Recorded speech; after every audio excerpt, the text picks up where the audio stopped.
اهلا، السلام عليكم، مرحبا بكم معايا اليوم في هذا الفيديو هذا اللي غندوز نحضر معكم هاد التحليه اللي كتجي صراحه رائعه ولذيذه بزاف ودغيا كنوجدوها اللي ما كنتعطلوش بها دغيا كنحضروها.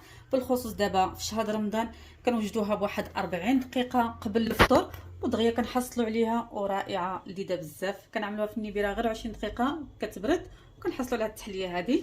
تبعوا معايا في الفيديو وندوزوا المقادير ديال هاد التحليه هذه. بالخصوص دابا يعني في شهر رمضان كلكم تعملوها في الساعه ديال الفطور او في السحور، يعني كتجي زوينه. كيف كتلاحظوا معايا هنا ما فيهاش المقادير بزاف. عندي نزول المقادير اللي عندي هنا، بسم الله على بركه الله. عندي اول حاجه عندي هذا الجبن هذا، اي نوع ديال الجبن اللي عندكم اللي كتستعملوا يمكن لكم تعملوه، ماشي ضروري هذا. هذه عندي فيها انا 350 غرام اللي فيها هنا، غناخذ منها 200 اللي غنحتاج 200 غرام هنايا. عندي هنا واحد الكتشارات ديال السكر، انا نقصت من السكر شويه، يمكن لكم تضيفوا 3 الكتشارات ديال السكر، انا عندي هنايا جوج. عندي القشده الطريه 200 غرام ديال القشده الطريه.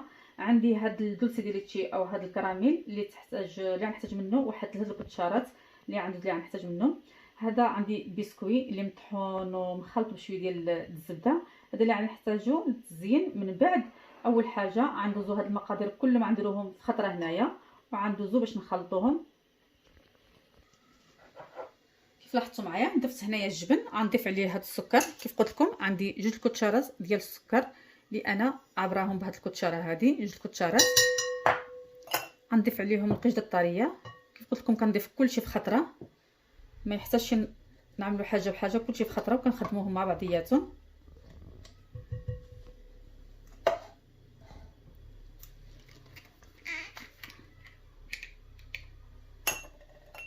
غنحتاج هنا كيف قلت لكم 3 الكتشارات، 3.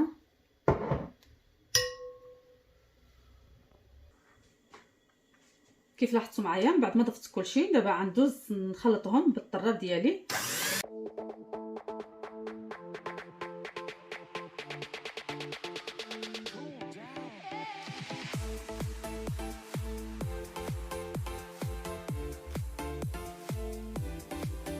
كيف كتلاحظوا معايا من بعد ما كنطربوهم مزيان حتى كنحصلوا عليهم على هذا الشكل هذا، كيولي هيدا كريمي عاد باش كنحبسوا هيدا. دابا غندوز نعمل البسكوي في هاد الكيسه اللي عندي هنايا، غنعمل فيهم بسكوي.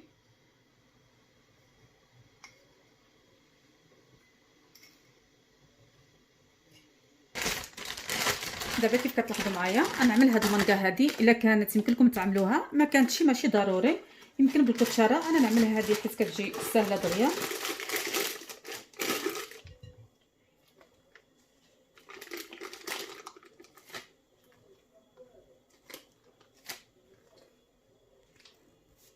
دابا كيف لاحظتوا معايا من بعد ما عمرتها غندوز باش نعملهم في هاد الكيسه اللي عندي هنايا.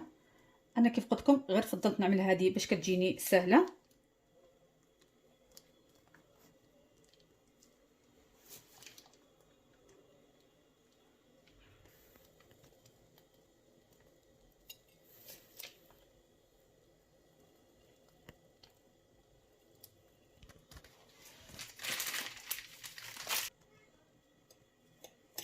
كناخذ واحد الكتشاره بحال هيدا غير باش كنقادوهم يعني مزيان يجيونا يعني متساويين مع بعضياتهم على الشكل هذا.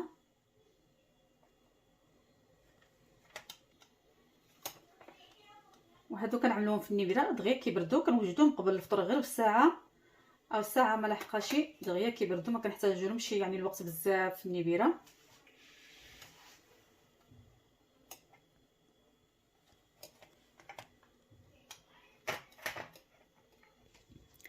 التزيين كيف كتلاحظوا معايا انا خديت الشوكولات حكيته شي شويه على هذا الشكل هذا، اي شوكولات عندكم اللي عنده باش غنزين به هيدا على هذا الشكل هذا. ومن بعد غنولي نعمل نكمل التزيين ديالو بنفس الكراميل اللي كان عندي او الدولسي دي ليتشي اللي خدمناه معاه في الاول.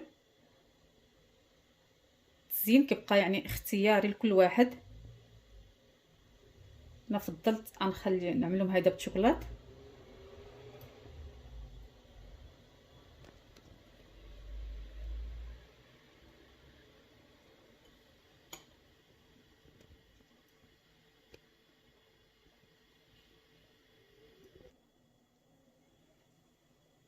عجبتكم التزيين كيبقى اختياري. انا وليت يعني نولي نعمل له نفس، حيت فيه الدولسي دي ليتشي وحتى هو قلت غنزين به هيدا.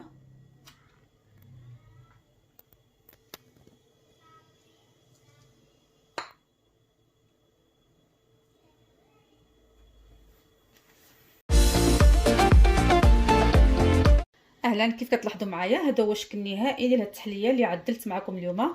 كيف لاحظتوا معايا ما فيهاش المقادير بزاف، وكتوجد يعني دغيا ما كنتعطلوش بها، يعني قبل من ساعه قبل او 40 دقيقه كنوجدوها دغيا، وكنخليوها في النبيرات تبرد غير واحد شويه حتى ل 20 دقيقه نخليوها تبرد دغيا كنوجدوها.